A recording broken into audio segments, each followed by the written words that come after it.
5-ը փոխանցվում, հետո 3-ը դառնում է 5։ Այսինքն սա ինչ է։ Ինքը, գիտեք ինչ, եկեք սենց անենք։ Մի րոպե։ Իսկ հիմա։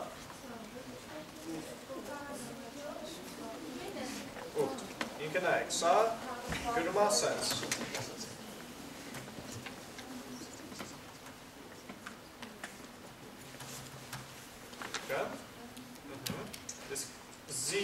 Z-ի մեջ դնում ենք 5, հետո նոր կանչում ենք C։ Այսինքն, երբ որ գալիս ենք ստեղ, Z-ն արդեն փոխած է, արդեն 5-ը, 5 + 3։ Okay։ Մի հատ էլ ենք հաց, ու արդեն կանցնենք առաջ։ What is this?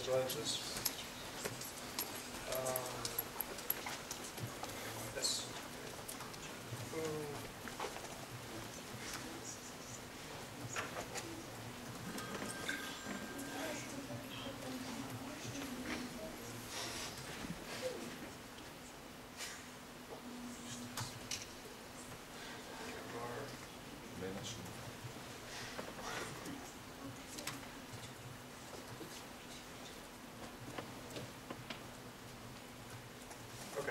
Ոնց անեմ, որ ես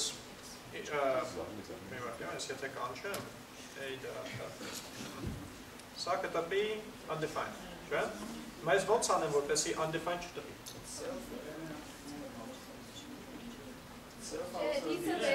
Self-ը ինչ է։ Okay, ասեք ինչ տպը, ինչ տպը։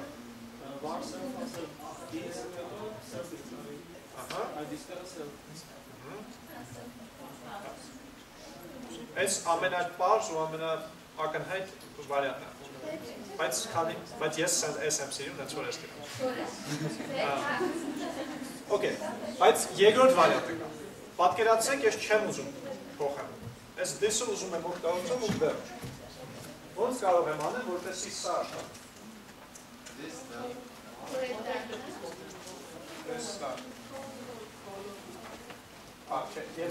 This-ը window-ն է, չէ՞ ջան։ Window-ի վրա կա։ Ճիշտ եք ասում։ Ճիշտ եք ասում։ Կարելի է դա։ Նայեք, քանի որ ան գլոբալ է, բայց եկեք սենց անենք, որպեսզի ձեր հարցը մի քիչ դժվարացնենք։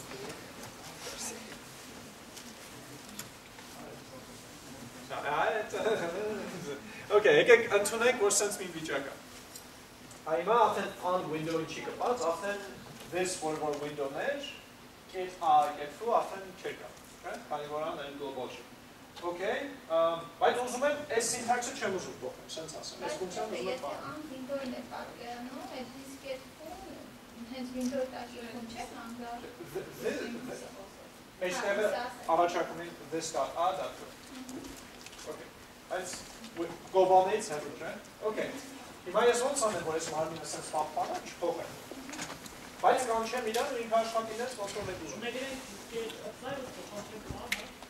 Այո, մենք ընդհանրապես իշեք, միշտ երբ որ ուզում ենք ինչ-որ մի ֆունկցիա աշխատի ինչ-որ մի կոնկրետ կոնտեքստի մեջ, մենք ընդհանրապես կանչում ենք կամ call կամ apply եւ ասում ենք կոնտեքստը։ Այսինքն, համ թե ուղղակի ասենք func, մենք կարող ենք ասենք func get apply ու տանք իրան կոնտեքստը, որը որ this է։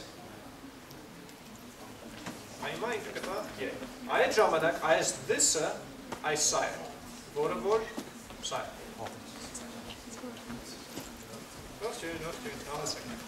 Մենք խաղում ենք։ Bind-ով չենք կարող անել։ Bind-ով էլ կարելի անել, call-ով էլ կարելի անել։ Եվ պրինցիպի նույն գործողությունն են անում այդպես։ Bind-ը եւ call-ը շնչի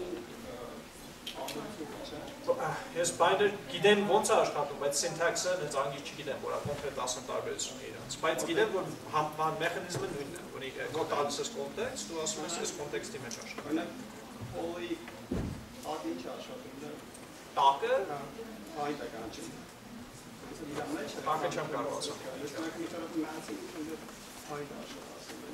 Հա, դե որ bind-ը, bind-ը apply ու call-ը նույն բանն են անում, չէ՞։ Ուղղակի օրինակ call-ի ու apply-ի տարբերությունը ընդհանրապես syntax-ն է, չէ՞։ Բնականաբար իրանք 3 տարբեր implementation չեն անի։ Իրանք ունենան մի հատ implementation ու ամեն ինչը normalize կանեն այդ մի հատ implementation-ը։ ճիշտ է, որպեսզի կոդը խմի։ Ու պլյուս տենց չի կարող լինի, որտեղ call-ը try-ը շատ լինեն, bind-ը նոր է։ Չի կարող call-ը try-ը օգտագործեն bind։ Ինչ որ մի կոդ կա, որ անում է այն գործը, որ պետք է անի, ու որ այդ ամենը որ անում այդ մի կոդի։ Ու bind-ի վատերն է, որ ինքը ֆունկցիա copy անում։ Ինքը նոր ֆունկցիա է վերադարձնում։ Վերադասում է նոր ֆունկցիա, որը որ աշխատի այս կոնտեքստի մեջ։ Ինքը փաստորեն sense մի բան է։ Okay, գրադարաններ կան, որոնք որ նաև սա կանեն, եթե ուզում եք bind-ի տիպի բան օգտագործեք հին գրադարանի մեջ։ Ուրեմն նայեք իրանք ինչ են անում։ Մենք գիտենք, որ մենք sense կարող ենք անել, չէ՞։ Բայց նայեք ինչ կարող ենք անել։ Այս ֆանկը ունենք, չէ՞։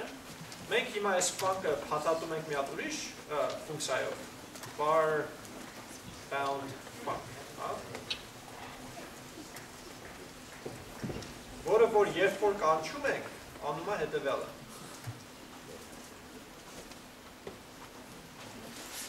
Bind-ը sense աշխատում, bind-ը վերադասում է միած սրանից, ու երբ որ կանչում եք ինքը տակից կարելի է ասել apply անում original ֆունկցիա։ Այսինքն ինքը կարելի է ասել հարմար է, բայց խնդիրն է, որ ինքը ստեղծում է մի հատ ավելորդ ֆունկցիա։ Իսկ ստեղծել ավելորդ ֆունկցիա նշանակում է մի քիչ ավելի հիշողություն, որտեղ ամեն ֆունկցիան ունի իր փոփոխականների ցուցակը, իր scope-ը, այսպես ասած, որը որ անվճար չի։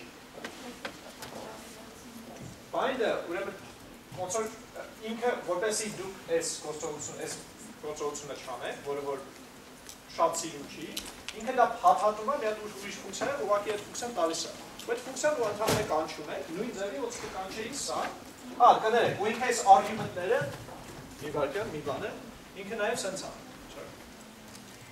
Ու այդ function-ն է return անում, չէ կանչում։ Չէ, այս ֆունկցիան return անում, ու հետո դուք կարող եք այս ֆունկցիան օգտագործեք կանչելու սրա համար։ Բայց ինքը տակից նենց անում, որ այս ֆունկցիան կանչելու ժամանակ աշխատի կոնկրետ ձեր տրված կոնտեքստի մեջ։ Բայց էլի եմ ասում, ես կնախընտրեի ընդհանրապես փոփոխական ստեղծել եւ ստեղից այդ փոփոխականը օգտվել։ Երկրորդ շատ հետաքրքիր բան, անցեմ անգլերենի կարելի է։ So, what is this? So this was the pattern that I was suggesting, right? What is this? So there are actually two things that I like about this pattern, where you make a variable, you assign this into that variable, and then you use that variable in your code. There are two reasons for this. One is if you always use that in the whole code, you will never make this mistake of accidentally using this in the wrong place. Just do this and then use that everywhere. So you don't make a mistake. Number one.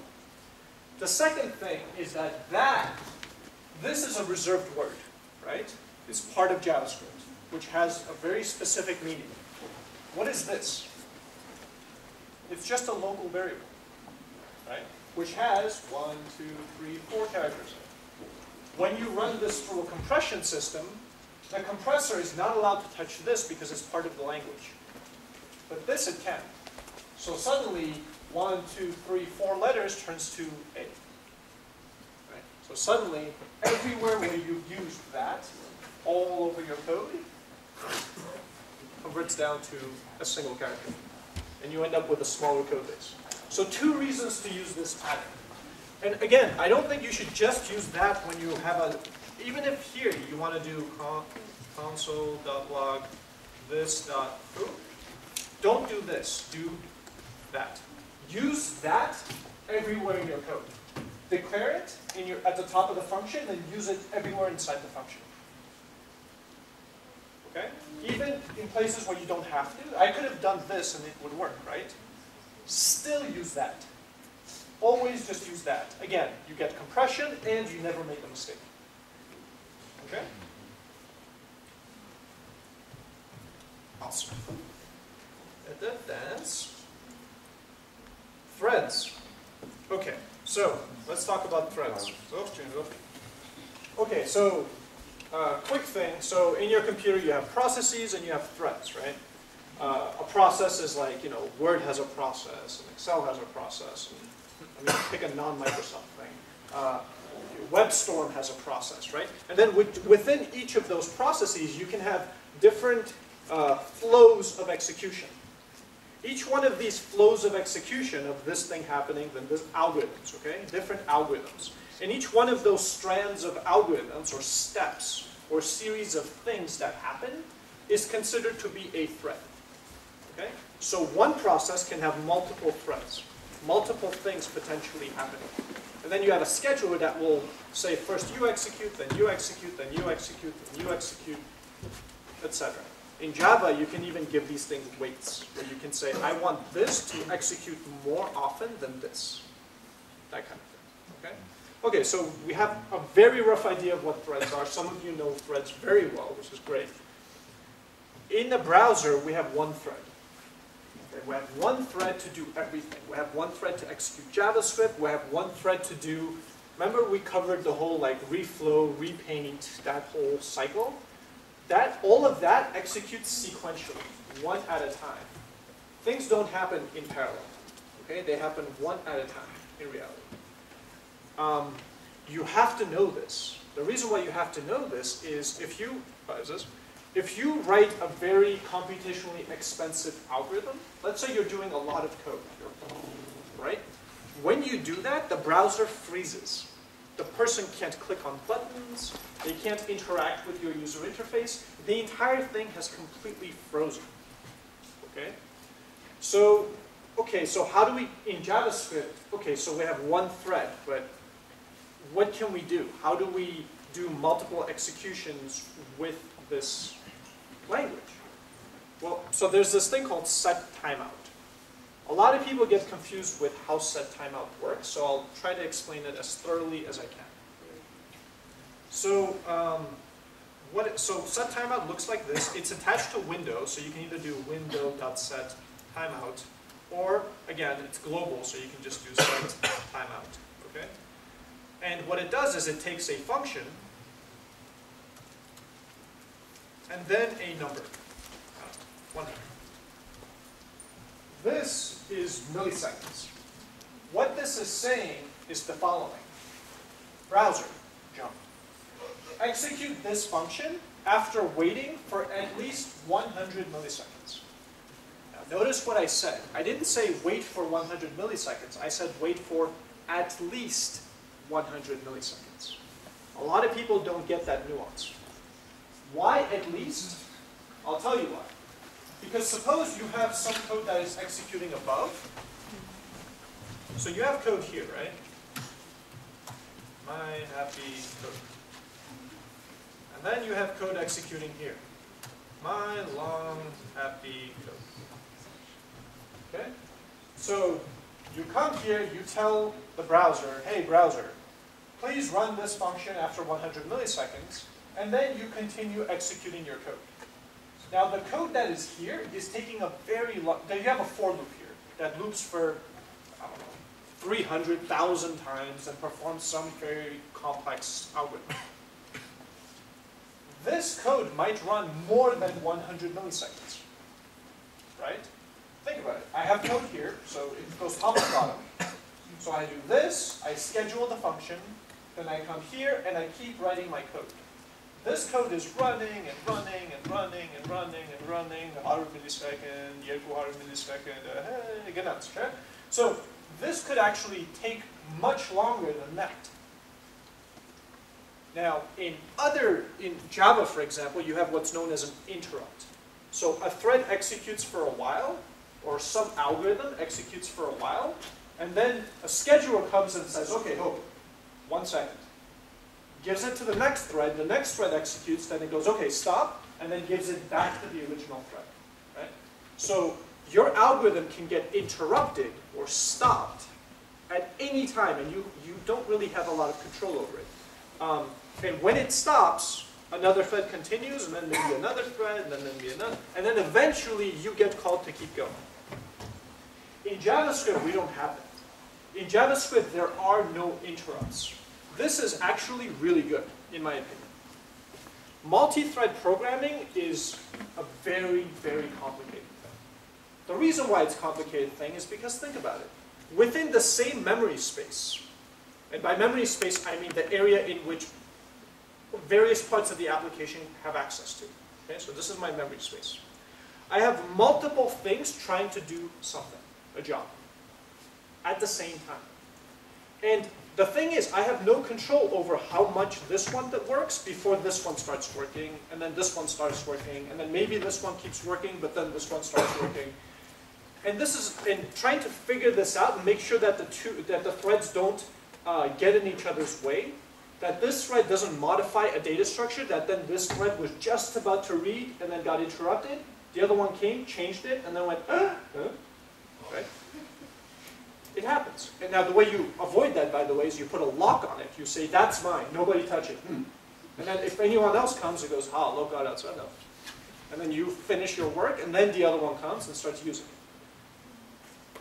There are lots of approaches. And then you can have what's known as a thread race, where I'm trying to do some work, another thread is trying to do its work. But because we can get interrupted at different times, sometimes I do my work before it does its work. Sometimes it does its work before I do my work. You get it. It's this weird balancing act of all of these different algorithms that are all trying to do their job at the same time.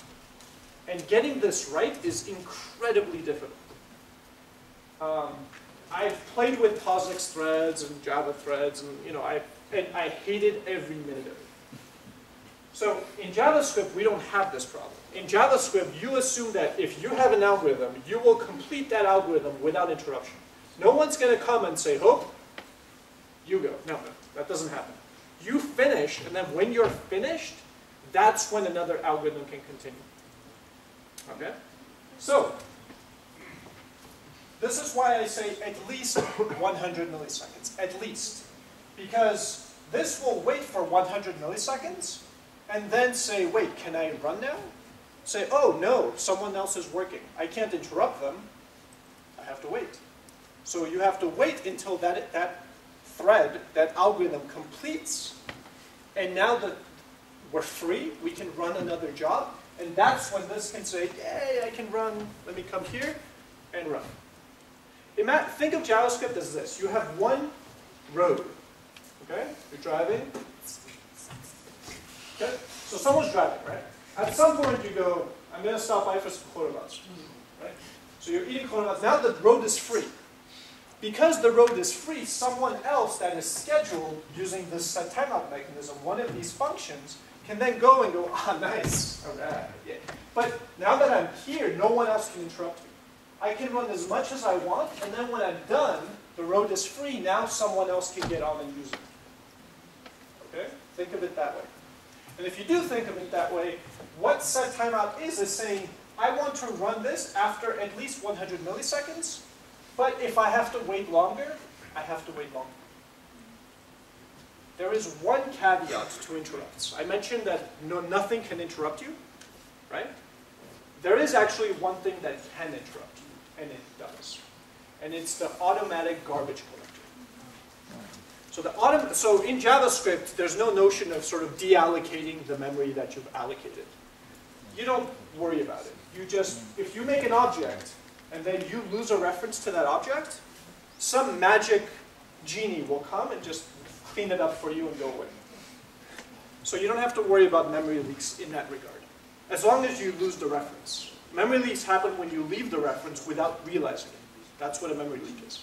But if you lose the reference, in other words, there's no specific path to some value, to some object from the root of the application, a garbage collector comes and says, oh, aw, there's nothing, and kills it. Okay? That's what happens.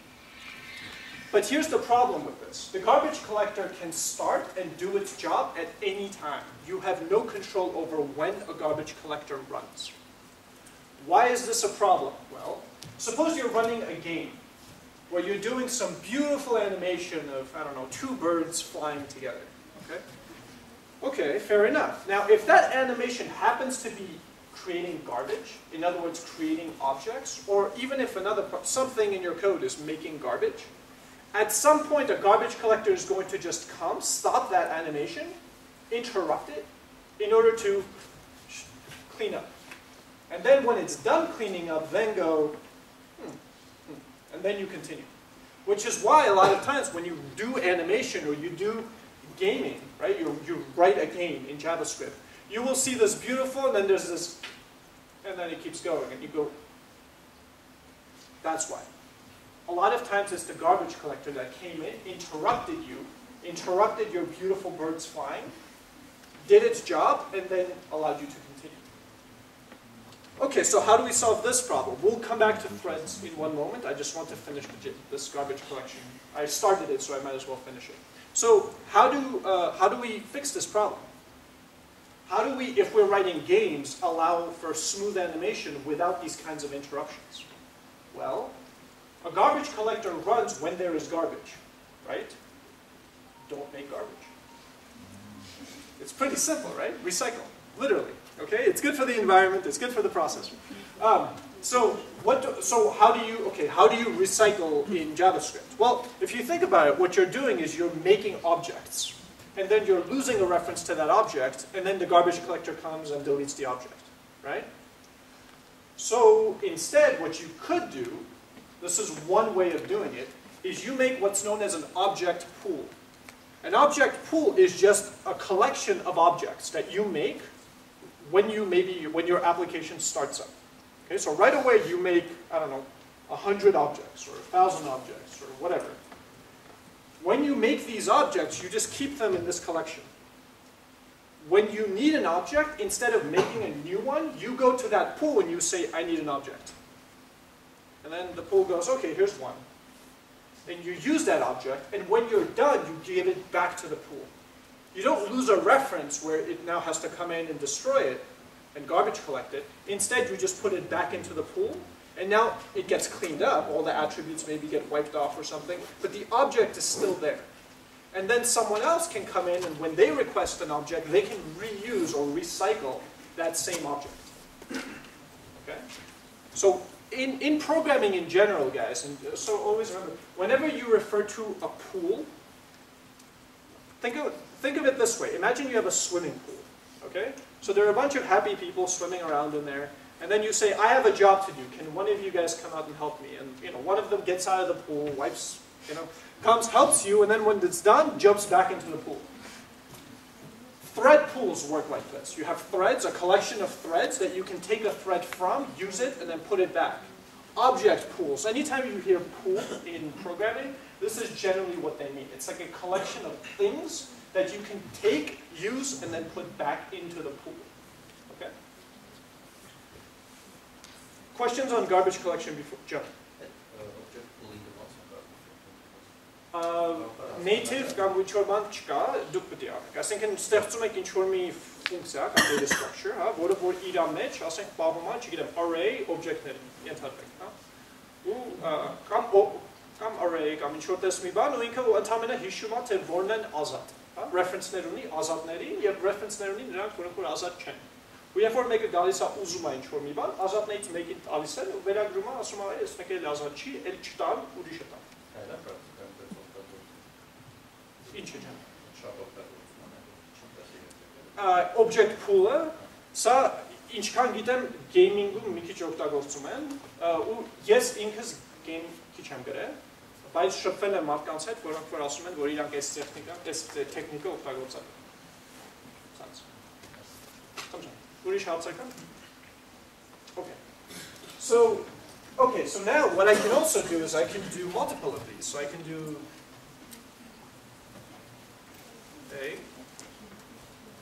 I can make another one. A, B, C. Okay, so what's happening here? At this point I schedule and I say, at least wait this much and then execute this. At least wait this much and execute this. At least wait this much and execute this. And then I have a bunch of code. And that code here, this code down here, takes a very long time to execute.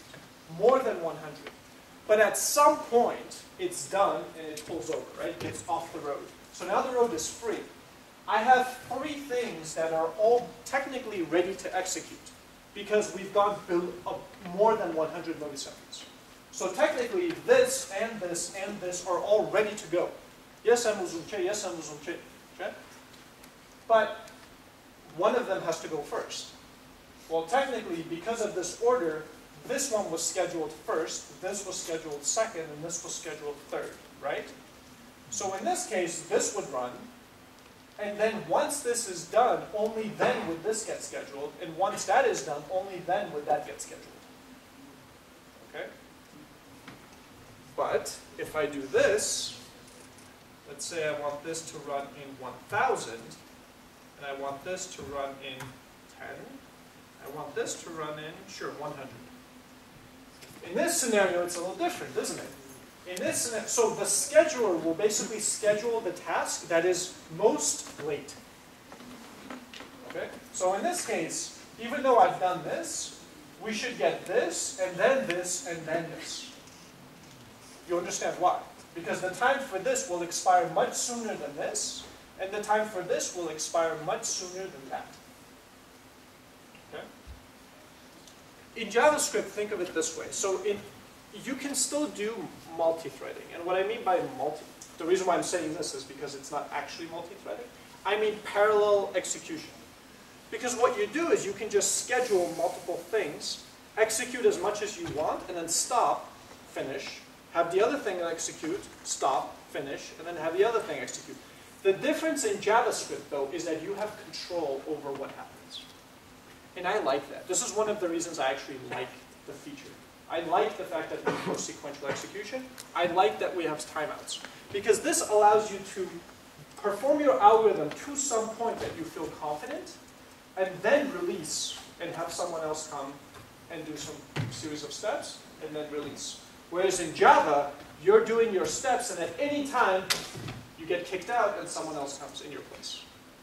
And managing that, in my opinion, is much harder than this, where you have control over exactly what happens. Okay, so let me actually refresh this. Okay, so this is what you would call sort of parallel execution. So A is a thread. It's not, again, not a thread, but a thread. And B is a thread. And here you see A runs, then B runs, then A runs, then B runs, then A. Right? This is, so you have two algorithms that are going one after the other. How does this work? It works like this. So I create a function that I call runner, and it takes a name and a count. Now a count is the, what is a count? Ah, it's the starting index. So here I can change that to 1. It will, A will start with 1, so it increments to 2, and then it goes 2, 3, 4, and then is finished because it can't get to 5. 5 is the maximum. And this one, because it started with 0, goes to 1, 2, 3, 3, 4, and then finishes. 4. That's 4. Okay, so what's happening here?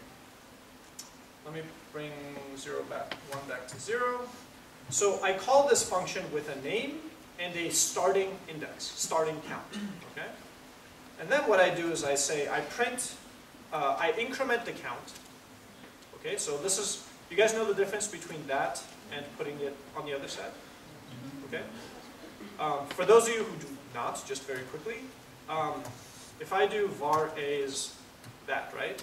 If I do plus plus a, or I do a plus plus, it's actually the same. In both cases, a will get added one more value.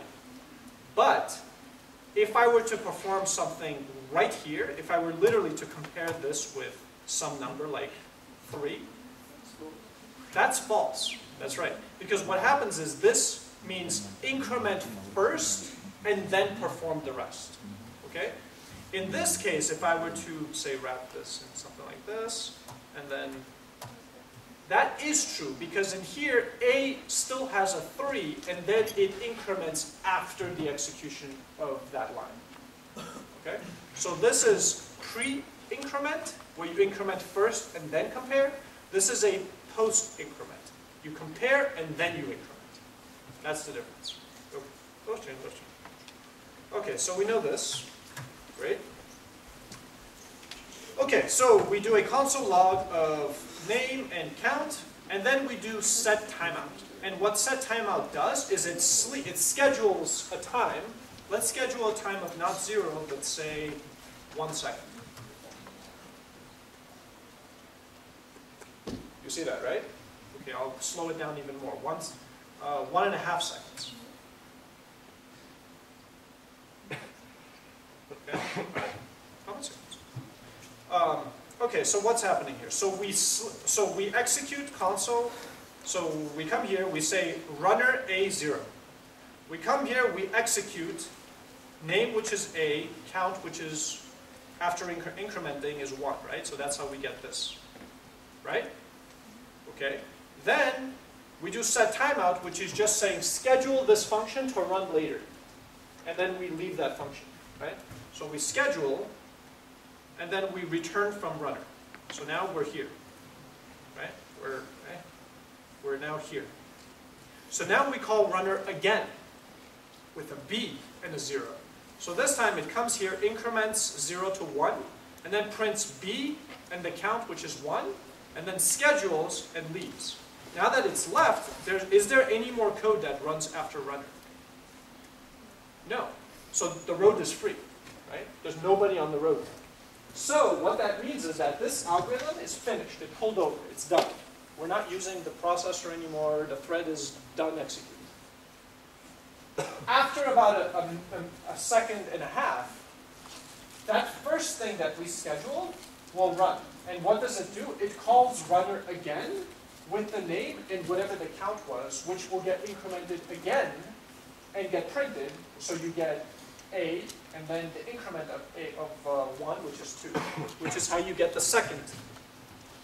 How you get that. And then that also schedules a thing for a second and a half later, and then goes to sleep or finishes. There's nothing else left to do. The road is free. Now B's timeout will now enter the road and execute. I feel like some of you who knew this know this. Those of you who didn't might have not gotten this. Okay, watch this. Here's a simple way.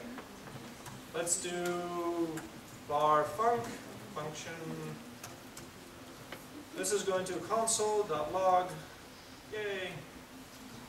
And then we're going to do a window.setTimeout, window.setTimeout function. Let's do every second. So 1,000 milliseconds, 1 second, right? So we do func, and then we're going to call func.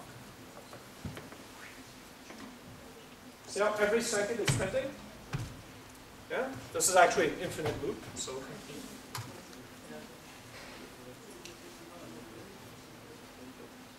You get it? So, just so my processor doesn't keep running. So what's happening? So we call function, we print, and then we schedule this function to run after 1 second. And we're done, right? That's it. There's nothing else to do. After a second, it says, is the road free? It is, right? No, nothing else is using it. So it schedules this to run, which will run again and print yay again and schedule the next step. And then after a second, it will look and say, oh, good. Run the next one. And so you keep getting yay, yay, yay, yay. This is how animation is done, by the way. This is all you do is you get some node in your DOM, and you move it a little bit, and then you do set timeout. And after a certain time, you move it a little bit more, and then you set timeout, and then you move it, and that's how you get animation. And the bigger the set timeout, the slower the animation.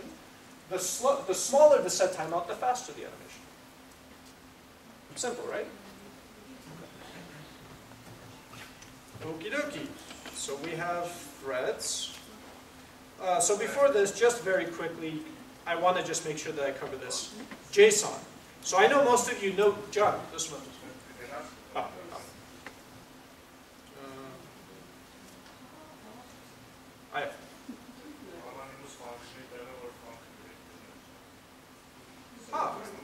Jetzt är sen sanning. Science?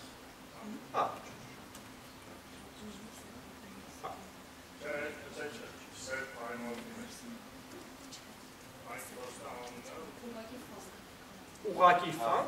Sense? Oh, funk sense sanning. Nu är det Berliners. ուղղակի տեսենց այցի, որ մի քիչ ավելի ակնի հայտնի, բայց հա, ճիշտ եք ասում, որտեղ նույն ձևով ոնց որ S ֆունկցիային է կառչում, կարող է նա հենց S ֆունկցիային մի անգամից կառչի փոստի։ Ուրիշ հարցեր կա, ջան։ Okay, so very good point. Set interval is another global function that attempts to do this, but on a repeating mechanism. So set interval means every certain amount of time, run this thing. I don't think you should ever use set interval. Okay, here's why. Remember I said that this in set timeout is a minimum. It's not the time. There is no guarantee ever. You can't be guaranteed because there are no interrupts. That this will run within a second. If you have code here that will run for a very long time, it may take longer than a second. So right off the bat, it's breaking its promise. But here's the thing, it's not promising you jack. It's not promising you anything. It's saying, I will wait at least one second, but I might wait 10 seconds. I might wait 100 seconds. With set interval, you have the same exact problem. With set interval, it's attempting to guarantee you that it's going to do this on a looping basis, but it can't guarantee you that. It can't. Because it can't say, I will execute after 100, and then I will execute again after 100. Because after it executes 100, you might have algorithm within that block that takes way more than 100 milliseconds. You see what I'm saying? And what you can end up with is this weird sort of race where it has all of these things that were supposed to get scheduled, because set interval just keeps looping and scheduling the next one, right? But they're not running because there are no interrupts. So the clean way to do this is simple. You can do the same thing you do with set interval, like this. You allow the completion of the algorithm, and then you simply schedule the next one. And then when you get to it, and you finish, then schedule the next one. You guys see the difference? So if we have an infinite loop, our timeout never works, right? If you have an infinite, yeah. If you, watch, yes, absolutely, because there are no interrupts. So if I do, window.setTimeout, so that's going to run this function. So this is how it's supposed to work. But if in here, after I run func, I do some sort of a, while true, see, it stops. It's never going to schedule the next one because it's busy looping here. And this will never get stopped. It doesn't matter if you have set interval, set timeout, it's never going to interrupt. It's just going to loop here. It's never going to go anywhere else. But can you write that infinite loop off the front? Down here. Right. Yeah, so, yeah. The same, right? Same, yeah. Oh, crap. Hang on. Infinite loops. Okay. Okay, how about this one? So we have A, B. I can do it in this one just the same. So here, if I end up doing while. Okay, I just posed the entire. Hang on. It's not up. Okay, I know what to do. Hang on. Thank you very much, people. This is great. All right.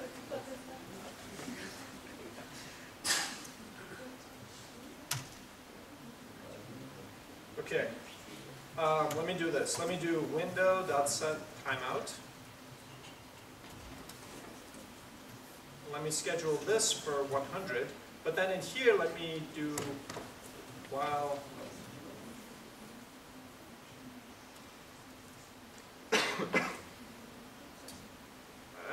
Start switching to, but the are needs a door name because start switching. Now, really, they check down Jimmy's. Parsing. Okay.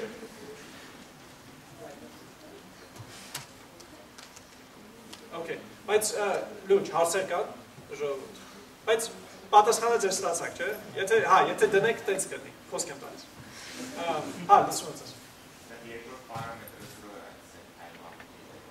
Okay, հետարքին նրանց ասես։ set timeout-ը միշտ minimum ունի։ Նույնիսկ եթե 0 տակ, ինքը 1-ա, եթե ունեք այս ֆունկցիան, չէ, ու 0 տնեցի։ Ու պատկերացեք սրանից հետո կոնկրետ օրինակ տամ, որպեսզի ակնհայտ լինի։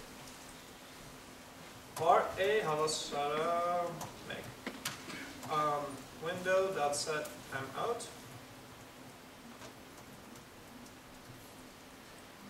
Console.log yay.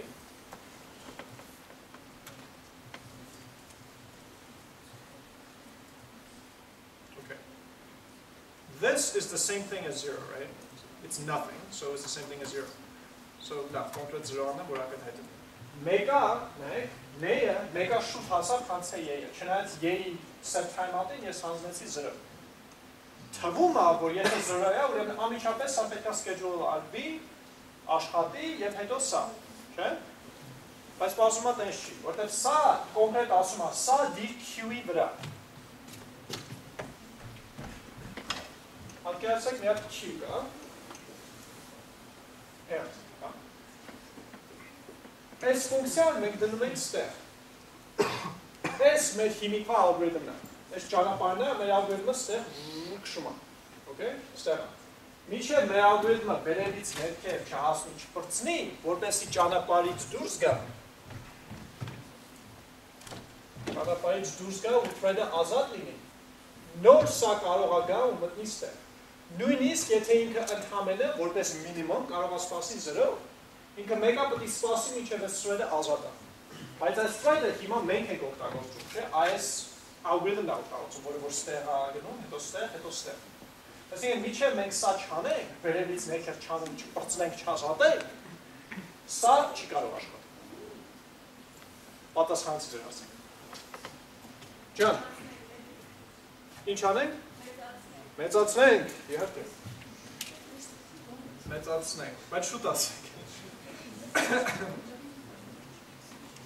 Ավելի լավ է ջան։ Հա։ Ոչ, աջան։ Հնարավոր է ինչ-որ additional technology նով multi-threading ստանալ JavaScript-ում։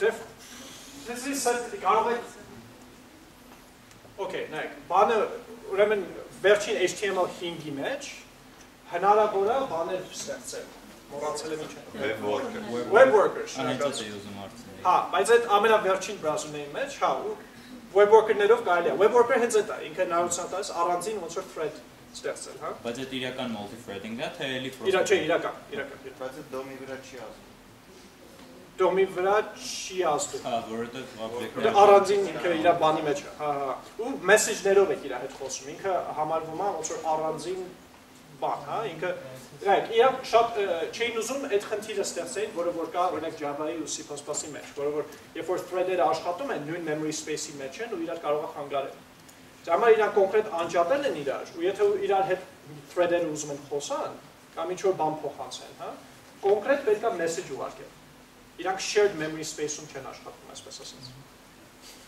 Okay։ Ուրիշ ասա կա։ Չկա։ Okay։ Մի հատ շատ շուտ գիտեմ մեծամասնությունը գիտենք, բայց very quickly JSON. So what is JSON? You always hear JSON. So all JSON is a subset of JavaScript. If you know JavaScript, you know JSON. So in most of the modern browsers, you have this object. It's a global object known as JSON. In fact, if you're using an older browser, you can just add a shim or a shiv, which is a library that basically fills in. It's a polyfill. It looks to see, do you have a JSON object? If not, it adds it. So you can use this even in older browsers as long as you have a library. And what this is it gives you two methods. Stringify, which will take a JavaScript object and convert it into JSON, which is a string, which can then be easily shipped to the server. Right? You can also do parse, which will take a JSON string and convert it back into an actual JavaScript object. So you can do dot notation and use it as you would imagine. Now, I know most of you know this stuff, but there are a few nuances I wanted to cover. The nuances are as follows. JSON does not support functions. Okay? So if I were to do, so in this example, I have an object that has name, male, and age, right? And when I do toJSON, it gives me this string, which I print, and it gives me name, Joe, male, age, right? If I were to go func,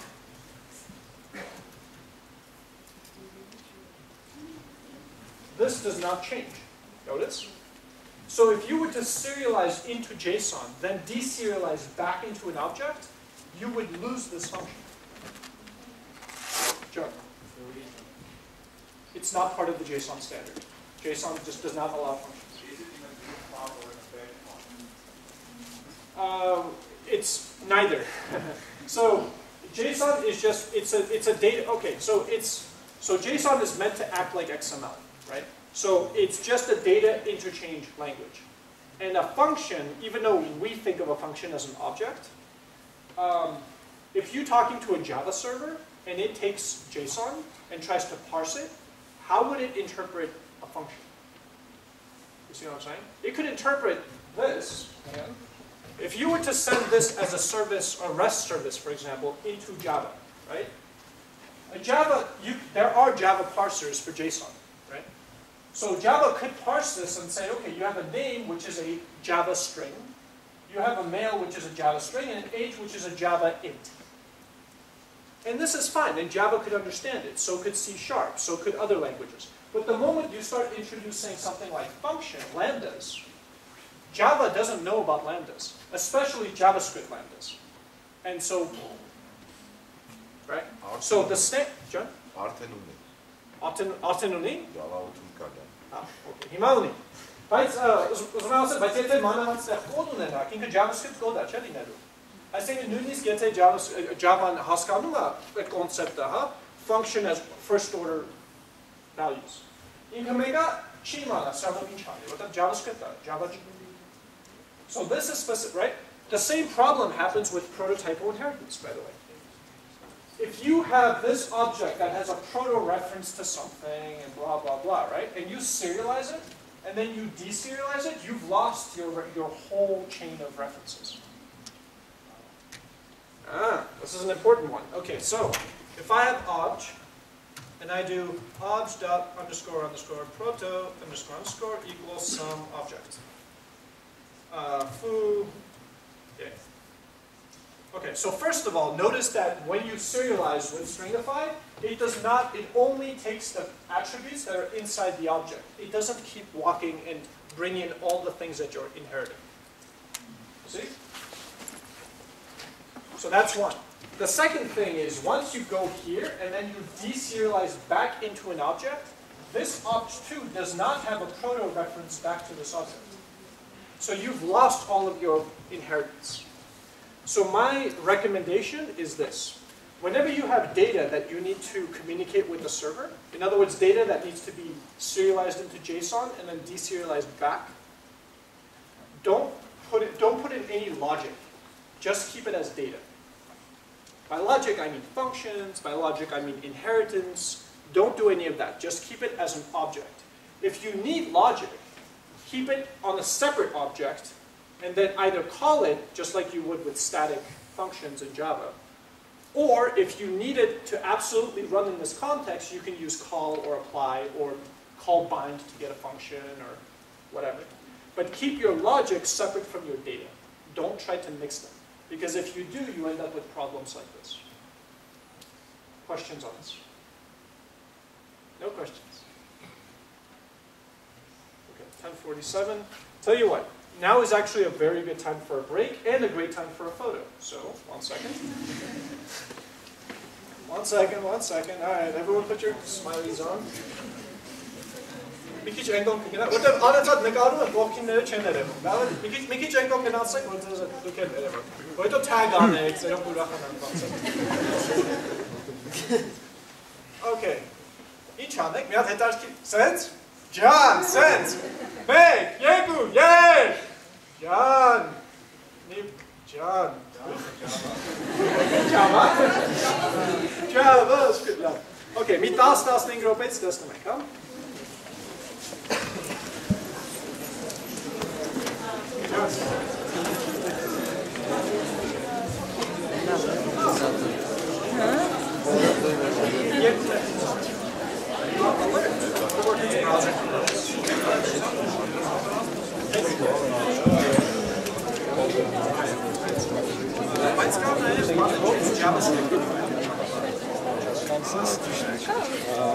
Czemu ty nie mam sensu?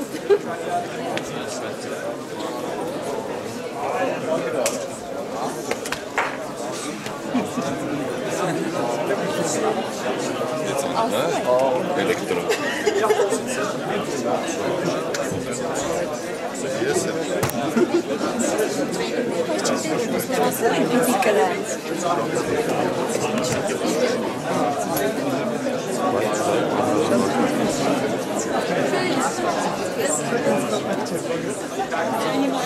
Burası yesin.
Grazie.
I want the time to give me the time now. Like this one.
Image style left, parsing to twist.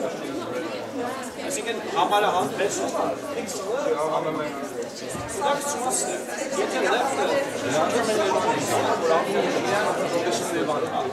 What hamara yasasında kombinasyonu bir yan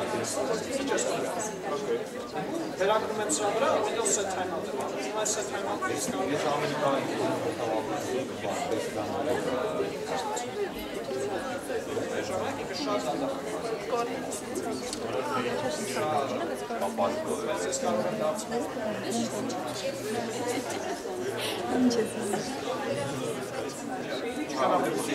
Ich kann aber die Instrumente, es geht das immer.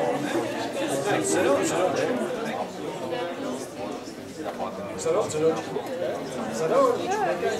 Make up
Was machst du bei dir,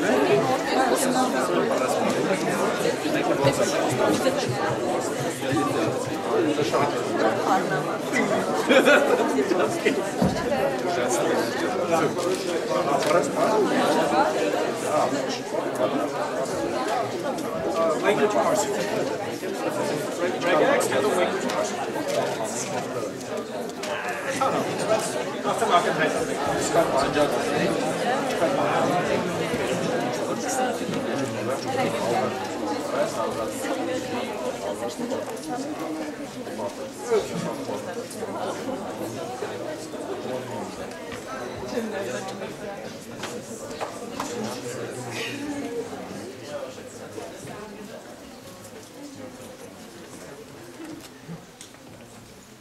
Okay. Second? Yeah, let me see a second.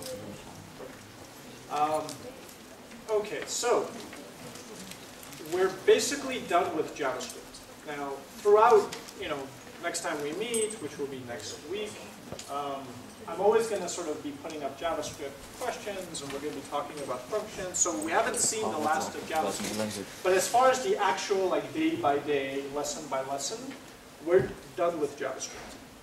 Before I move on, does anyone have any questions about JavaScript at this point that they would like to raise?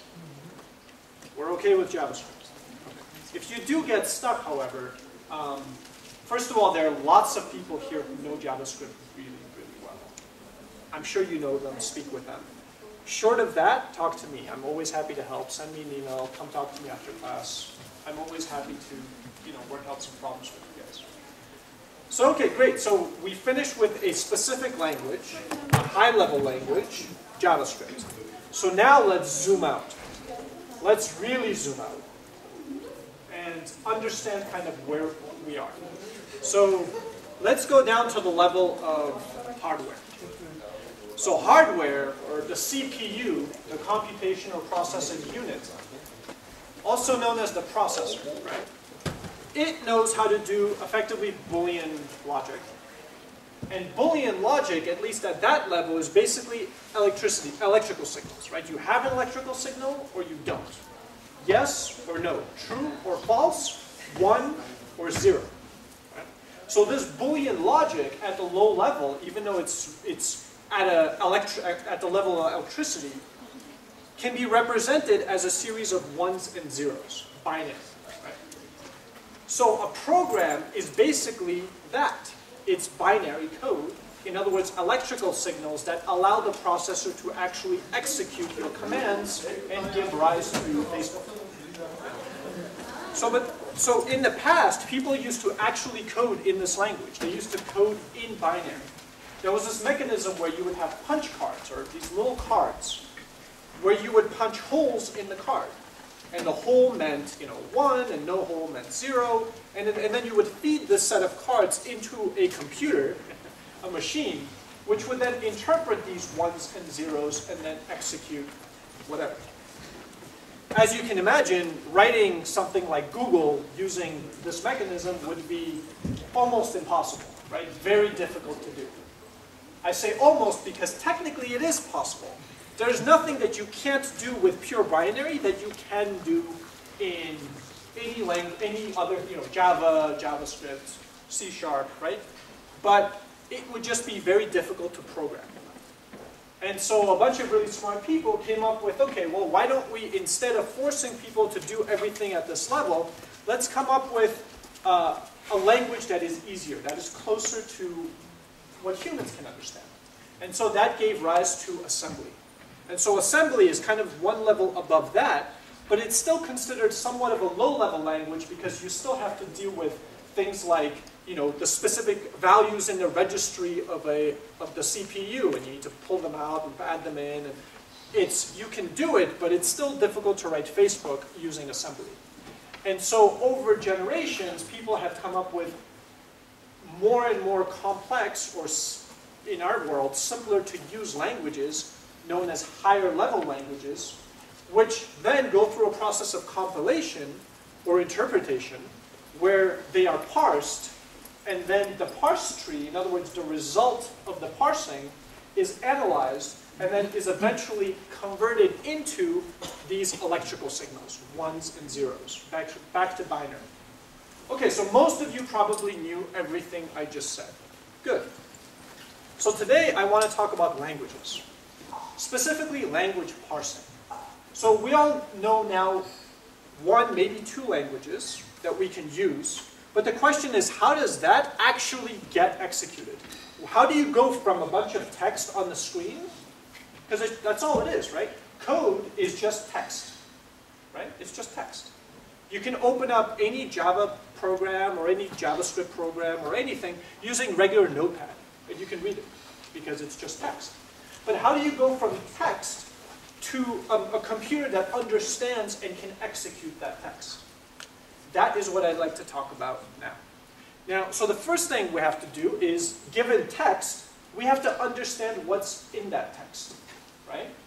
Okay, so if you think about it, when you're reading, right, you understand the rules of grammar of whatever language it is that you're reading. You understand that if there's a space, that, oh, that was a word that just finished and now we're going to start another word. You know that if at the end there's one of these, that it's a question, that this phrase is a question. There are these rules that we all agree on, that as long as you follow these rules, or this grammar, you can interpret what is written as a string. A computer works exactly the same way. There is a grammar or a set of rules that the computer or some system and you agree on, and it uses those rules to go through the text that you give it in order to interpret the program that you wrote. Now, in order to really understand how these things are made, I'd like to talk a little bit about regular expressions. Now, I know a lot of you guys probably know regular expressions, so I won't spend too much time on this, but I would like to spend a little bit just so we don't lose the students. So regular expressions are very simple. It's just some expression, some string that matches content within another string. Okay? So let's go through some examples. Okay, so a very simple example. Let's say I want to match hello. This here, if you remember yesterday, I said that in JavaScript, an easy way to specify a regular expression, you can either do new regex and then specify your string, or you can just use these slashes and then put your regular expression inside. And all G means is match all instances of this expression. Okay, so how do I match hello? Well, it's a string that has H-E-L-L-O, right? So what I could do is H, that matches H-E-L-L-O. Okay, easy, right?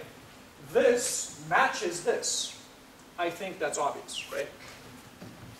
Okay, but now suppose I wanted to match a number. 1, 2, 3. I could go in here and say 1, 2, 3. There you go. Match, right? That matches that. Easy. But now suppose I wanted to match different kinds of numbers. Not just 1, 2, 3, but that. Oops. Now I have to, well, I could do an OR, right? So maybe I could do something like that, or 1, 3, 3. So OR in regex is the line. Okay? So in here I could do an OR, and now, okay, but now I want to match another number, like, I don't know, 23. Okay, now I have to go here and do another OR, 23. As you can imagine, this will just get arbitrarily larger as this gets varied. And so this doesn't scale. So how can we do this better? How can we make this simpler? Well, what we can do is we can specify ranges. What we can do is we can say, okay, let me pick a range between 1 and 3. Okay? Let me pick a range between 1 and 3, and then let me do another range between 1 and 5. What this means is that I want to find one character that is a number between 1 and 3, and another character that exists between 1 and 5. So this is legal, that is not. Right? You can see how this does not match this. This says the first character has to be between 1 and 3, and clearly 6 is not. So to match all numbers, what I could do is just say 0 to 9. Right? So now it doesn't matter what character I put in the first one, it's always going to match, because the range is between 0 and 9. Right? Okay, fair enough. But now suppose I want to match something like this. Okay, so how do I match the whole thing? What I can do is just specify a single expression called I want to match everything between 0 and 9, but I don't want to only match the first one. I want to match as many as I can. Specifically, I want to match 1 or more instances. Plus, exactly. So plus means 1 or more. This is important because if I have nothing, this is an error. See that thing there? That means error. This is illegal. Why? Because this does not match this. Because plus means you have to have at least 1, but you can have more. There is another flag that I can put in that means 0 or more. That's the star. That's okay. That's legal. Star means it's okay if you have nothing, but it's okay also if you have more. Oh, sorry. So back here. So it's matching all these things. Oops, not matching that. Matching that. Why is it not matching this? Because that's text which is clearly not in this range, right? Okay, but what we can do is we can add more information to this range. We can say not only do we want to match 0 to 9, let me convert this to L's.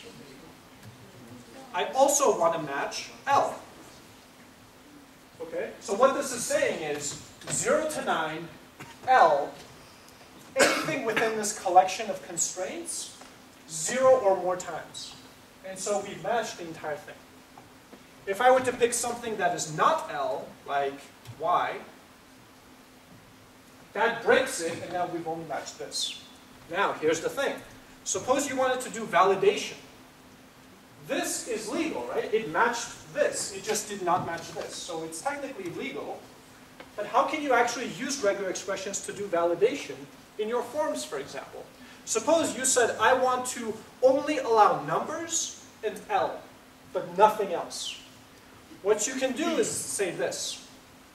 It has to begin with this expression, but then it has to end with this expression. And now you can see it's not valid. Because clearly this set starts here. This is legal, matching, but it doesn't go until the end.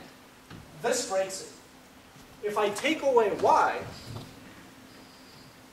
now it's legal, now it matches, now we have something that is considered to be valid. So regular expression in itself inherently has nothing to do with validation.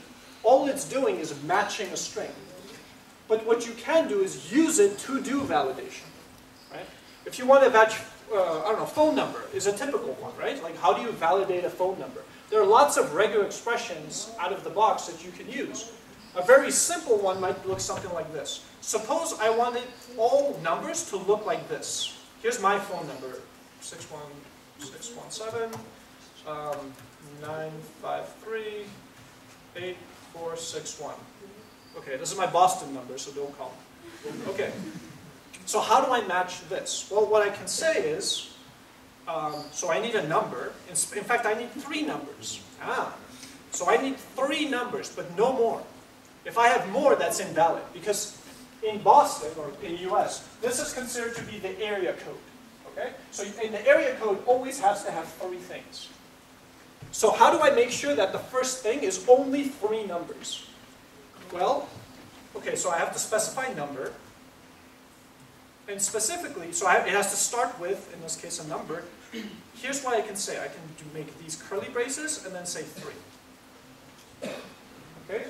This means match this many times. Այսել ասում ամենասկզբից։ Եթե դա չլիներ, արդեն ամենասկզբից չէր լինի, արդեն կլիներ anything that matches. Yeah, I guess it doesn't matter. Ելը չէ, գիծը արանքի։ Չէ, ելը չի խանգարում։ Արանքի գիծը։ Չէ, այս նայեք, այս սրանք եթե խնեին, հիմա այս կգնար։ Առաջինը չի, չէ, ստեղ մինուս կա։ Պարզա, չէ։ Այդ չի ջոգեցի, բայց ես չեմ բերել այս նոտերը, չեմ հասկանում։ Ջին պրինցիպի պետք է բոլոր ինստանսները, ուղղակի հասկանում եմ ինչի։ Ինքը այս animation-ը որ արել է, ինքը արել է ըստ առաջին match-ի։ Իրականում այս ջին հա, կարող է դրել ճիշտ է, սա match կաներ եւ սա match կաներ։ Okay? Okay. So, right, so we want to start here. So this is an invalid number, right? It does not match. So let's make it valid again. 617, okay? Now, the other thing you can do is not only can you say 3 instances, by the way, if I make more instances, see, it does not match. It only matches the 3, but not the 4th, right? So then what I can say is, okay, after those 3, I need a dash. Now this is invalid. there is no 3 from the beginning. If I got rid of the beginning, there is. But from the beginning, there are no 3 numbers after which you have a minus, right? So that's invalid. So once I remove a character, that's now valid, and it matches this much. Then I need 3 numbers here and dash 4 numbers there. So let's keep going. So then I do numbers. How do I match numbers? Yes. So there is shorthand. So this, you can also just do that, \D. So there are a lot of these. In fact, some of them are here. There's \W and so on. And by the way, here's an interesting thing. I don't want to confuse the rest, so I'll stick to this syntax. But if you do capital, it means the opposite. So /D means numbers.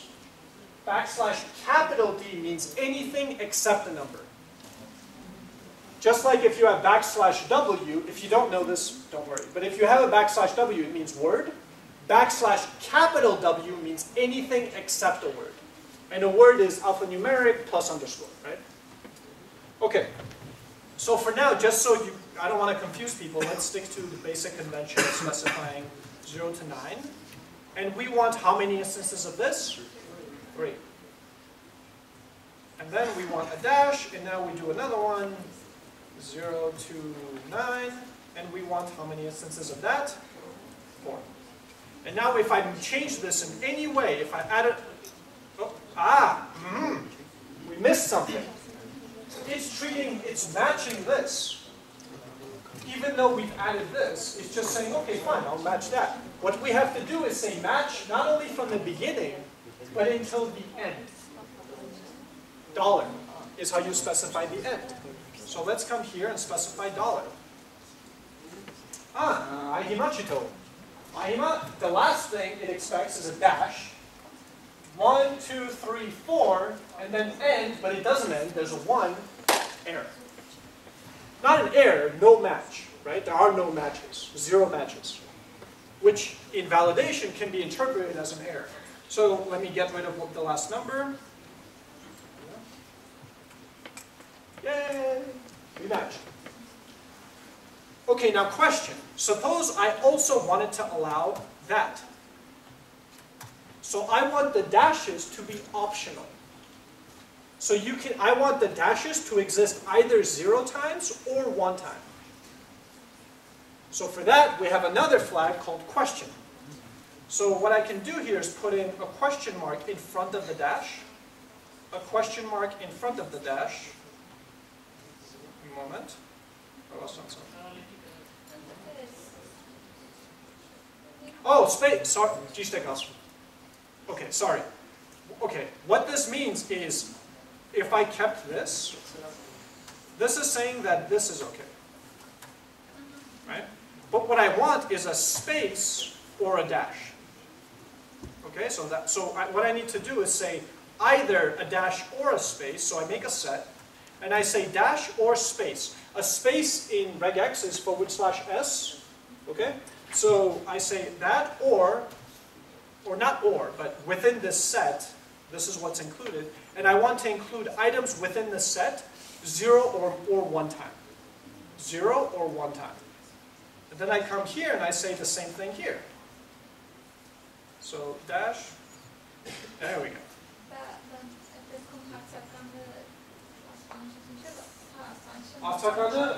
It's for this whole set.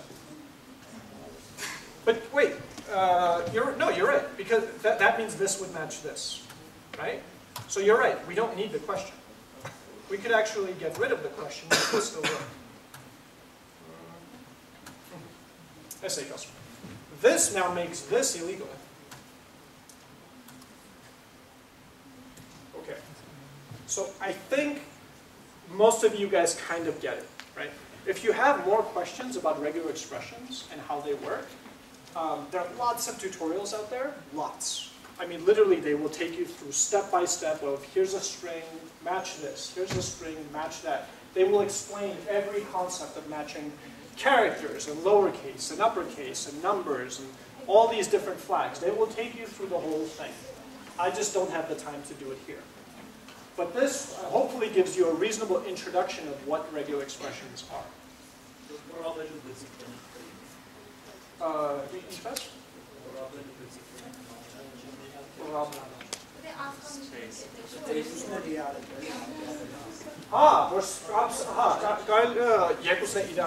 Դե կարելի է star անել 0 կամ չէ կամ 1 կամ 0 կամ ավել անգամ։ Այդ ժամանակ կլինի պլյուս։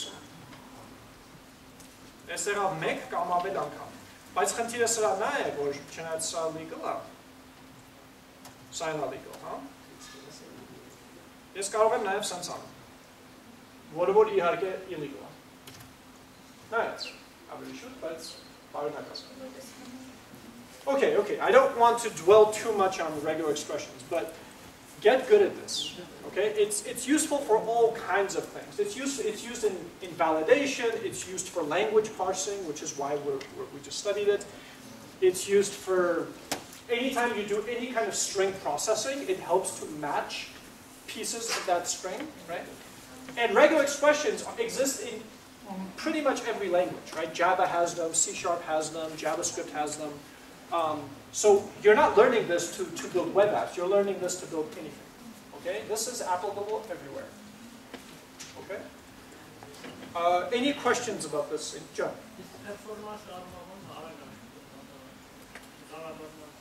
I guess it depends on the implementation. Some are faster than others. It also depends on what you do.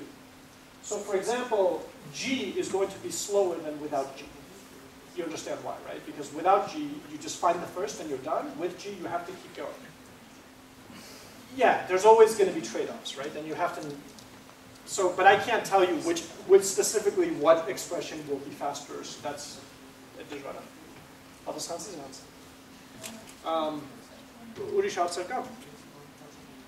Go. All right, let's get into this. We know regex. Okay. PEG, or PEG.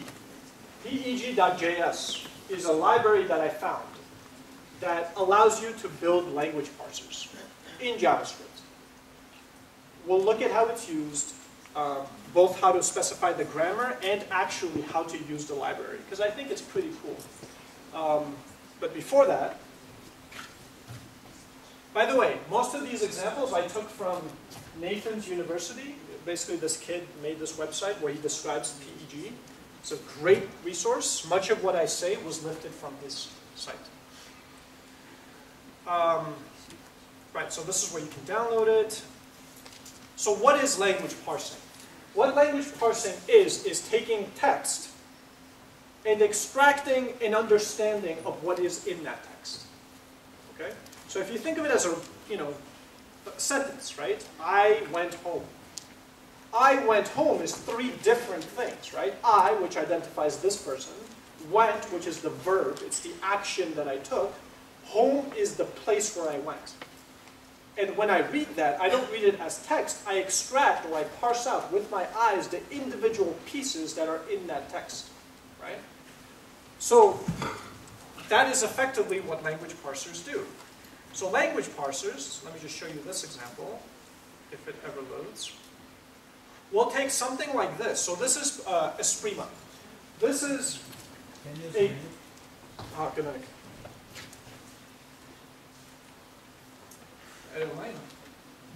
Okay. This library is called Esprima. Esprima.js. Esprima is a library that was written in JavaScript that can parse JavaScript. It's actually really cool. Yeah, I use it a lot. Right? So it's a JavaScript parser implemented in JavaScript. And so what it does is you give it a string like this. So let me get rid of. So this is just a string, right? Which has the characters var space and blah, blah, blah, blah, blah. Right? So how do you convert that into a structure that we can actually understand? Because to me it's just characters, right? Once you run it through Esprima, what it returns to you is what's known as a parse tree. A parse tree, or a syntax tree, yeah, I mean, sure, call it whatever you like. It's a tree of stuff that describes the content, okay? Looks like this when it's raw, JavaScript. Here's an, Here's an easier way to look at it. So if you think about it, you have a variable which has a name that is set to a multiplication of a left and right value, right? The result of multiplying the left and right value. So the parse tree looks something like this. You have a variable declaration which has an ID that has a name of answer, and it is initialized to, the equal sign, initialized to the following binary expression. Binary expression means it's an expression that has two things, right? Binary. A left and a right. Specifically, it has an operator, which is the multiplier, that will perform an action on the left, which is 6, and a right, which is a 7. So you can imagine that, okay, what you could do is, once you have this tree, you could recursively, for those of you, recursion just means the function calls itself. You could recursively walk in your code down this tree, go all the way to the bottom, let's say down to where the literals are, and you say, okay, that's just a number, I do nothing, come back up one, what do I need to do here? Well, it's a binary expression that has an operator of multiply. So it means multiply the left and right. So you multiply those and you return that. And then you go here and you say, what do I have to do here? Well, I have to create a, sorry, you would do this first and then this, but whatever. And then you have your identifier, which has name, and then you assign the result of that to this and you store it into some data structure. That is effectively what V8 is doing. V8 is the JavaScript execution engine inside of Chrome. All it's doing is it's parsing your JavaScript into this tree, and then walking the tree and understanding what you've done. And then converting that into an action, okay? Which eventually boils down into binary code for your processor to execute and give rise to your application. Okay? So how does this actually happen? How can we actually go from text like this into a parse tree that describes every detail about what we wrote in here? How can we actually do this? Okay, so, well, we need to create a parser. The thing that converts the string into that tree is known as a parser. Okay, so how can we create a parser? Well, we can do one of two things. We can either just write our own function, which will literally just go through the string, attempting to figure out what to do. You can do that. You can just write a function that iterates over the characters and kind of figures out what they mean and then creates data structures. Specifically, a tree that identifies what it looks like. The second way to do it is to specify a grammar. Remember, a grammar is a set of rules, right? So you specify the rules of the language, and then you give it or hand it over to a parser generator. A parser generator is some library that some other really smart programmer wrote that will take your grammar, parse it, and then give you back a parser that will work with that grammar. Okay? Okay, let me say that one more time. You specify a grammar, the set of rules. You specify that in text. You give those rules to a parser generator. The parser generator parses your grammar, understands what you meant by your grammar, generates a parser for that language based on those rules, and then gives it back to you for you to then give strings to it that it can parse. Got it? Okay. So there are many of these. The one that I want to show you today is called PEG. Okay, PEG language parsing.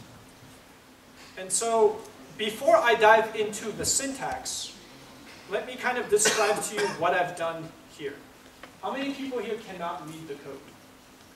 Can everyone see the code? Okay. So the first part is just DOM stuff, okay, that you hopefully shouldn't care too much about, but one of the things I do is I load the PEG library. So you can see PEG is itself just written in JavaScript. It's a library that I include in a script tag so you can pull it in and I can use it. That's it. So, okay, so once I have that, then I do a bunch of DOM stuff where I set up things like text areas and I give them a height and I append them to something. It doesn't really matter, just DOM stuff. And then I give the text node value an initial starting value of start blah, blah, blah, which we'll talk about later. Okay, here's where things get interesting. So first of all, remember we talked about set timeout? I used set timeout here in an interesting way. So what I wanted to do was, whenever you modified anything in the text area, I wanted that to cause the thing to recompile and execute and draw the result. Now I do that based on, oh, you don't see it, one sec, on key up events. Okay? So every time you type and you lift your finger up, it's going to fire the onChange event, which is this handler, which is this function. So this will run every time you press a key in the text area. Okay? Now, as you can imagine, running this whole algorithm every time you press a key can be kind of expensive. So what I do is I batch those events together. What do I mean by batching? What I mean is you hit the key 25 times, then you stop, and then it executes.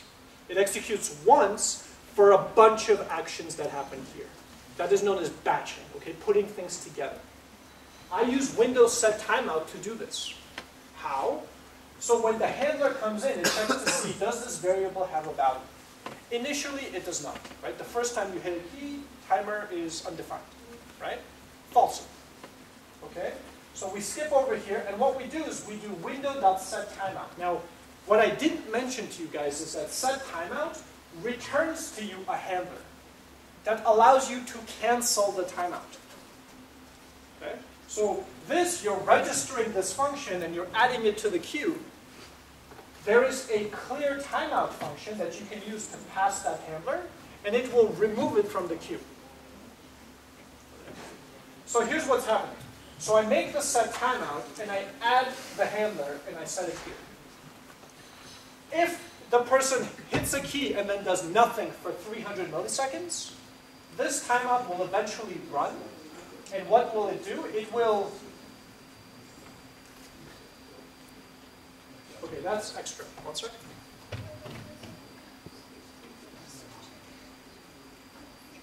I don't think you need that one.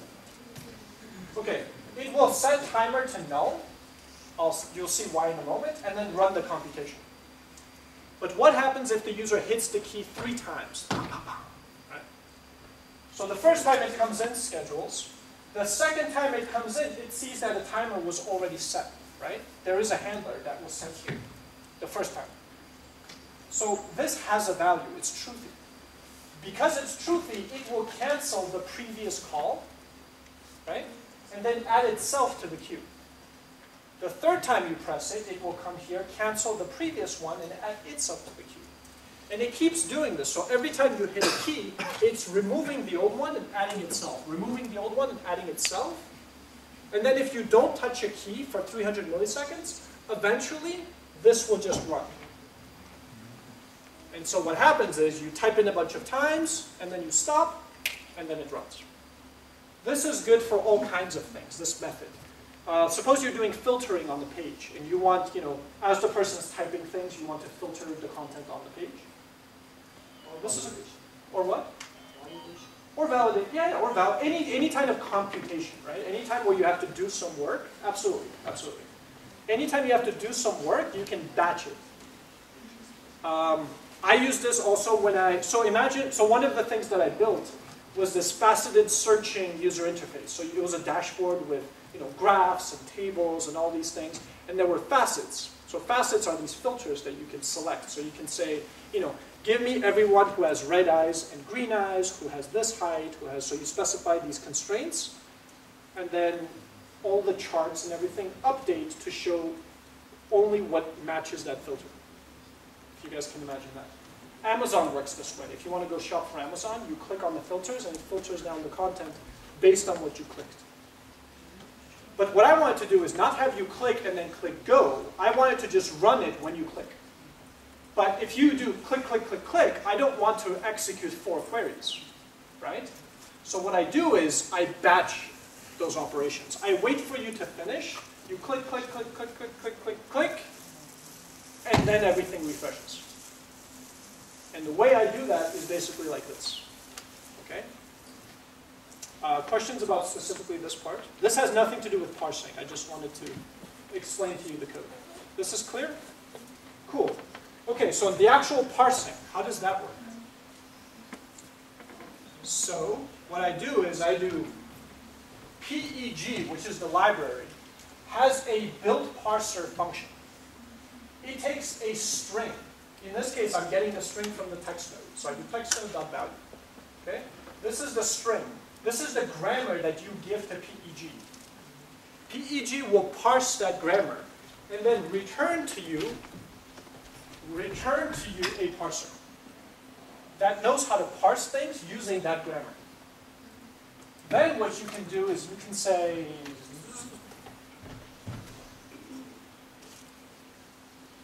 parser, this is what PEG gave me, dot parse, and then the language, not the actual text that I want to parse. And it returns to me a parse tree. Now the parse tree is a JavaScript object. So in order for me to draw it, in order for me to print it on the page, I turn it into JSON. So I do JSON.stringify.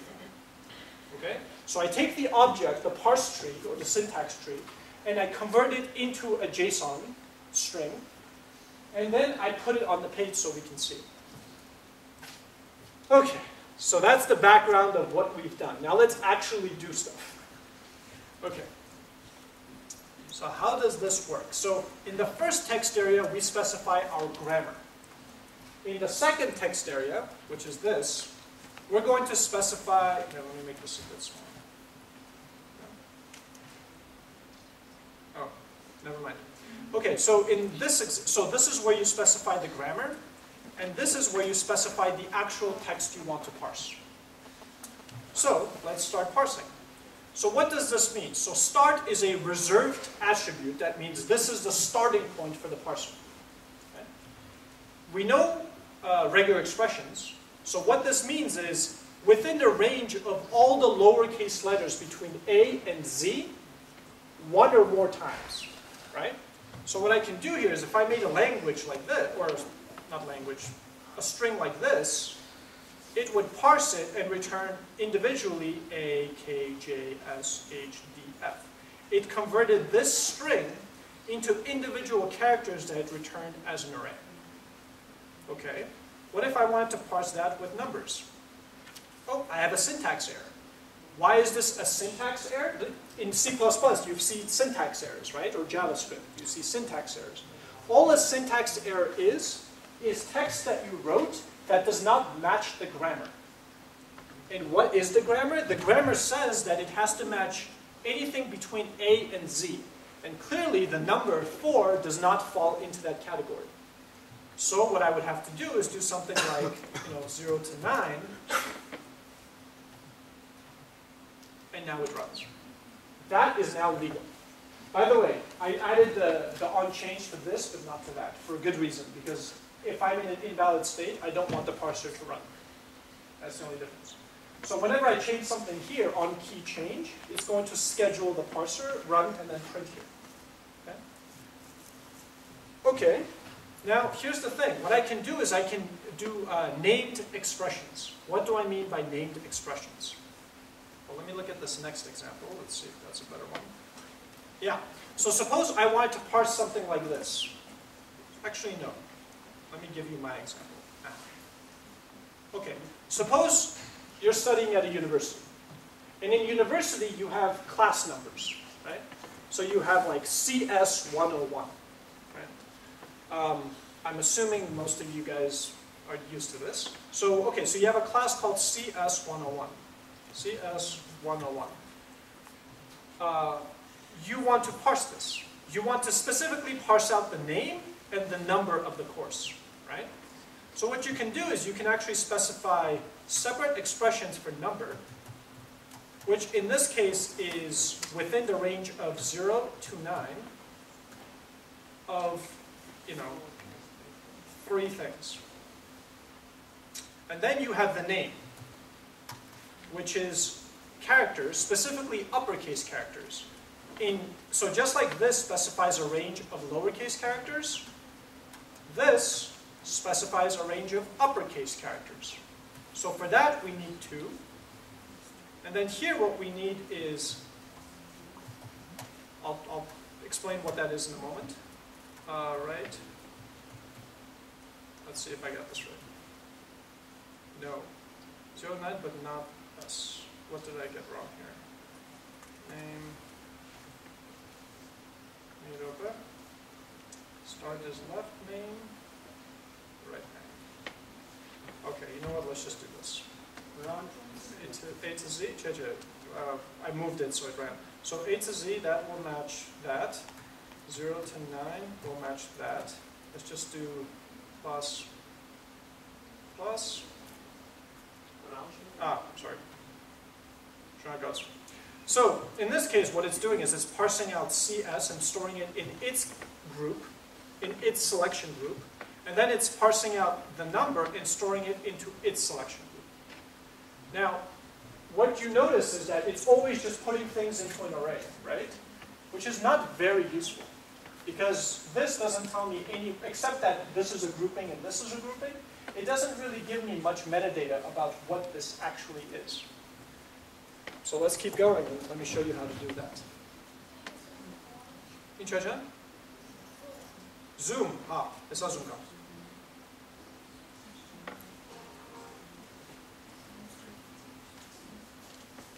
Okay. What does this language specify? Can anyone tell me?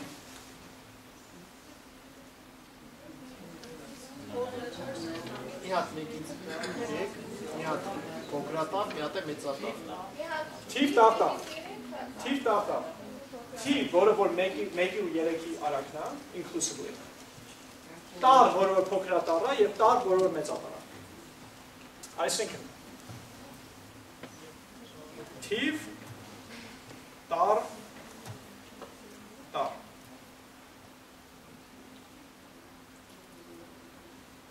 Tiv tar mețatar. Okay? Wait. So here's the interesting thing. So in this example, I have a start which references an expression. Now, in this case, I'm actually categorizing 0 to 9 as a number, and A to Z or capital A to Z as a character. So for characters, we're allowing lowercase and uppercase. Okay? This is zoomed enough, right? You can see? So an expression does this, and this, John. And left writer for second top didn't have version.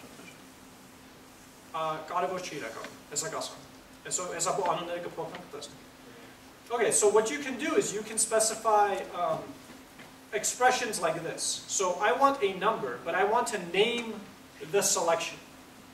So in this case, I'm naming the selection with the label first. So the things that match number, that array, remember it returned an array when you matched a number? That array has a name, and the name is first. Yeah. It doesn't have to be first, it can be baruch. Okay, so you have this, which is first, and then you have a second, which matches character. In other words, you first match number, then you match a character, and the character's name is second. Then what you do is you have a third, which is also a character, and that matches third. What you can do is specify JavaScript. This is the cool part. You specify JavaScript in curly braces. Here, from here to here. And the JavaScript does a return where it returns an object. And in the object, it says the code for the number for the class is first, and the name of the class is second, concatenated with third. In other words, what you get is right. So it was a number and letter and letter. So number, letter, letter. There we go. So that's the code of the class, and that's 8. Yeah, and the name. Sorry, that's the name. That's the code. Right. So it does first a number, then a character, then a character. You can also do this. Instead of specifying 2, you can do, I think, hang on, you can do something like this. You can do rest, get rid of this one. I think it's like that. And then you return rest. Let's see if that's right. Yeah. So in this case, so instead of specifying, so in this case I'm saying character plus, right? Which is 1 or more characters. And then all the ones that are matched will be in this variable. And this variable is an array. So what I can do is I can join the array with, a dash. And what I get is, the name is A-A. Or let's change it to B and have it be A-B. Okay. Here's the thing. If you guys are kind of losing this, and you're not quite following what I'm saying, it's okay. The point for this isn't for me to have you guys so that the moment you leave this room, you can begin to instantly write grammars and compilers and stuff. That's not really the goal. The goal is to give you enough of an introduction, enough in the overview of what you can do, so that when you go home, you have fun code to write. Okay. So this is a much more complicated example, which allows us to write things like this. 4 plus 5 plus, let's say, plus 4. Okay. And the parse tree would look something like this. You have a tag that says plus, which has a left of 4 and a right of, a tag that says plus, a left of, and then you have a tag that says multiply, 5, and 6. And so this is the ultimate parse tree that you can get for this with this language. Now this, it's zoomed in. Hang on.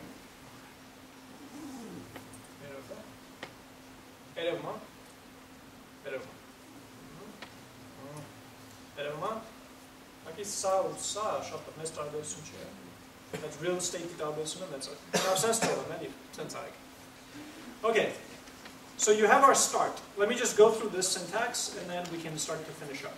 So you have this syntax, start, which references a named expression called additive. So additive is the thing that's going to try to add things together, right? It's going to try to find add expressions. And what do add expressions look like? Well, they have a left area, they have a plus operator in between, and then they have a right area. By the way, it doesn't have, you don't have to name it left or right. Let me go back to the previous example.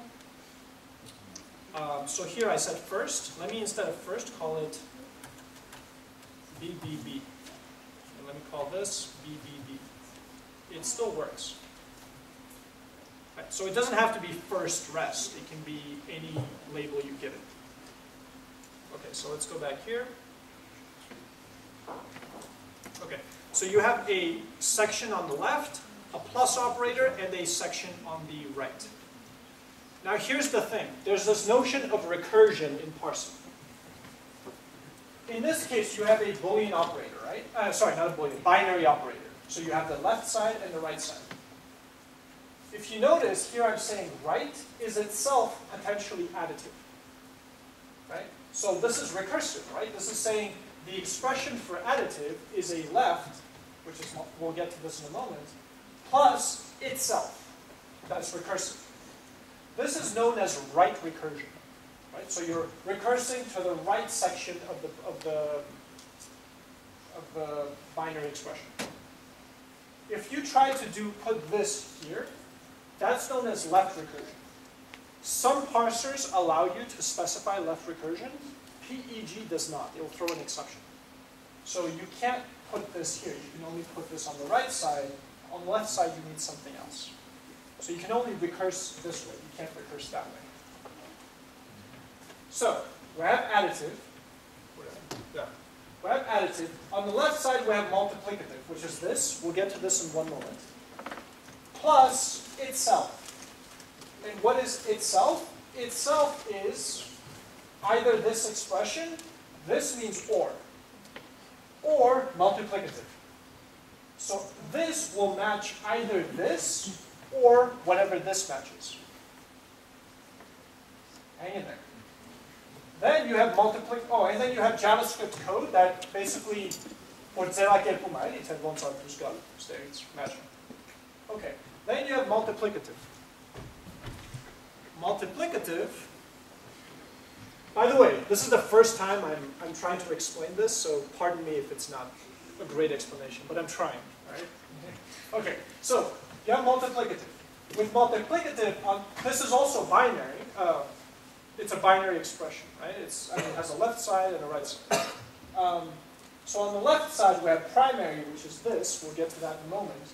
And on the right side, you have a recursive call. So the right side is also multiplicative. The other thing that multiplicative can be is either this expression, in other words, a multiplication expression, or primary.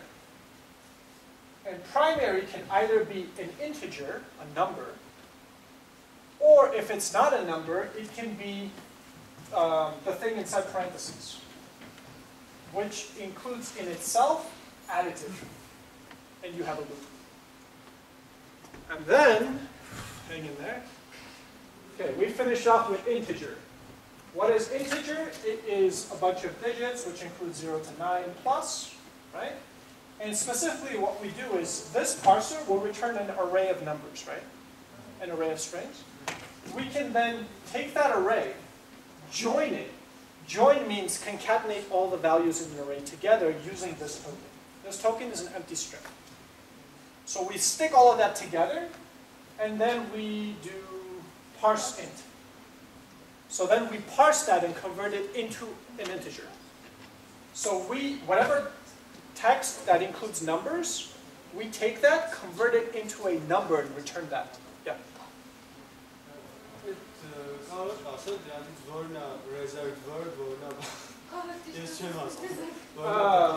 Okay. JavaScript-ի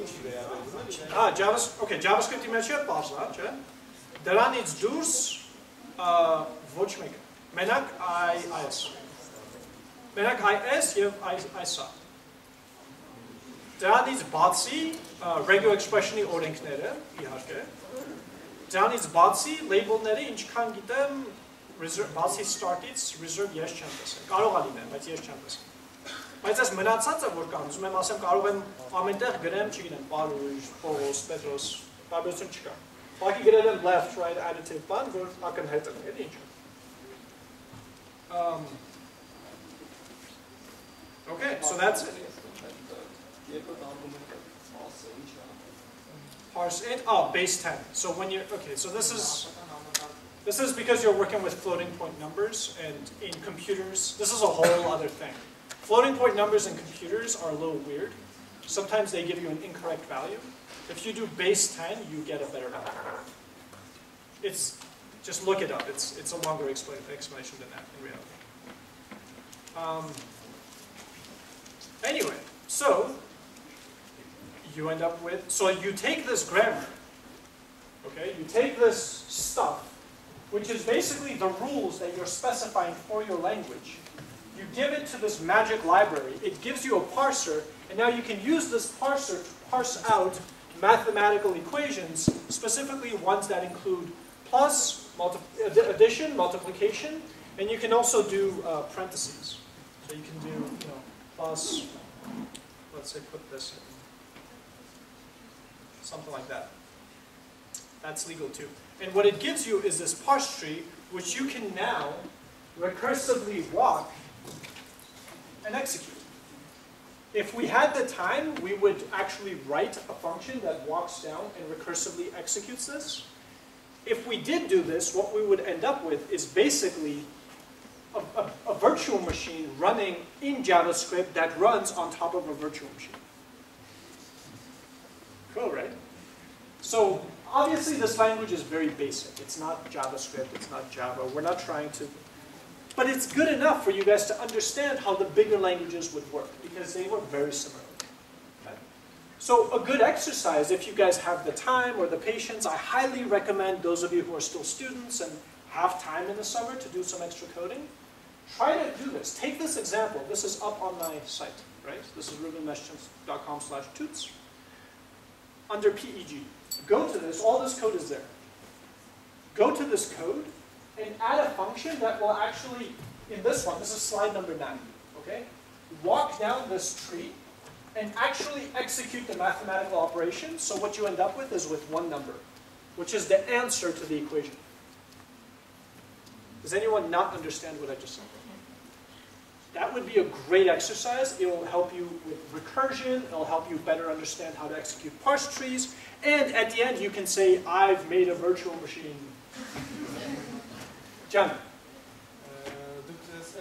Peggy's առաջ այսիկ մի հատ ուրիշ library, որը որ JavaScript-ը S'. Դա ինչ որտեղ օգտագործվում է, այսինքն իմաստը դրա որ իմաստը ասեմ։ Ես որտեղ եմ օգտագործել։ Ուրեմն ես գրել եմ data binding-ի գրադարան։ Հիմա հարցնում եք, բայց knockout կա, բան կա, ինչ գործում ես data binding-ի հետ։ Գործում եմ, որովհետև կոնկրետ այն տիպի data-ն, որին ես bind եմ անում, JSON knockout-ը, Angular-ը բանը, իրանք data bind շատ սիրուն անում են, երբ որ դու ունես JavaScript object, այսինքն ծառ։ Ես ունեմ graph-ներ, directed graph-ներ, որոնք որ ունեն cycle-ներ եւ այլն, որը որ ծառի պես դժվար է պահել, հա։ Այսինքն կարող ես transform անես reference-ներով բանը, բայց կեղտոտ է ստացվում, ու հետո մեջը search անելը օպտիմալ չի։ Կարճ ասած, ես իմ data-ն պահում եմ որպես graph, index արած graph memory-ի մեջ։ Այդ ամեն ինչը կարևոր չի, ինչ որ ասացի։ Բայց քանի որ data-ն ուրիշ է, ինձ պետք է data binding-ի լեզու, որպես այդ data-ն bind անեմ իմ domain։ Հիմա, որպեսզի ես bind անեմ իմ domain, ես չի ուզում սաղ data binding-ի համակարգը 0-ից գրել։ Դրա համար ես ինչ արեցի, ես վերցրեցի knockout, որը որ արդեն ունի սիրուն մեխանիզմ bind անելու expression-ներին։ Բայց այդ ինքը իր expression-ները մենակ JavaScript իր մոդուլներով աշխատում, հա։ Այսինքն ես պետք է իմ expression-ը դնեի մեջը, որը որ ըստ գրաֆային բաների, հա, path-ը link-երով ես քայլում, հա, սենց ասած։ Ու այդ expression-ը ես պետք է ինչ արեցի, քայլում եմ DOM-ով։ Այդ expression-ները, երբ որ ես գտնում եմ, սկզբից parse եմ անում, որպեսզի գտնեմ այդ expression-ները։ Այդ expression-ները ահագին բարդ նրբություններ ունեն մեջ։ Process եմ անում, փոխում եմ, դարձնում եմ knockout-ի լեզվին, հետ եմ դնում ու նոր knockout-ին աշխատացնում եմ վրայից։ Պատկերացրեցիք, չէ՞։ Հիմա այդ parsing-ը որպեսզի ես անեմ, քանի որ ինքը իր մեջ 1000 ու մի նյուանսներ կան, որպեսզի ես 0-ից չնստեի, գրեի այդ բոլոր նյուանսները։ Ես ընդհանրապես հաստատեցի, որ այդ նյուանսները գրվեն JavaScript լեզվի օրենքներով։ Քանի որ դա տենց է, ես SP-ման կարողացա միանգամից օգտագործել, որպեսզի դա parse անեմ, parse tree-ն վերցնեմ, մեջը փոփոխությունները անեմ, որ ինձ պետք է, translation-ը, հա, ու recompile հետ անեմ JavaScript-ի, որը որ knockout-ը կարող է հասկանալ։ Մի քիչ շատ երկար պատմություն էր, բայց հարցը տվեցիք։ Պատասխանեցի ձեր հարցին։ Okay, ուրախ։ Ուրիշ հարցեր կան։ Ջան։ Okay։ Այո։ Ինքը parse tree-ը տալիս ընդհանրապես։ Ինքը չի աշխատացնում է JavaScript-ը։ Execute չի անում։ Ինքը տալիս է թե մեջը ինչ կա։ Այսինքն եթե դուք ունեք ֆունկցիա մեջը, ինքը կասի այստեղ ֆունկցիա կա, որի մեջ կա մի հատ object, որի մեջ կա մի հատ attribute, որի մեջ կա մի հատ ուրիշ attribute, որը հղում է մի հատ ուրիշ object-ի, որը կա այդպես կասի։ Այսինքն ինքը ընդհանրապես կնկարագրի JavaScript-ի մեջ ինչ կա։ Աշխատացնել է այդ նկարագրությունը, դա արդեն execution-ն է, որը որ արդեն երկրորդ քայլն է։ Պատասխանեցի ձեր հարցին։ Ուրիշ։ Ահա, էլի լավ, շատ շնորհակալություն, ժողովուրդ։ Okay, դու շաբաթ կտեսնում ենք 3 շաբթի օրը, եթե չեմ սխալվում։ Okay, merci։ Ջան։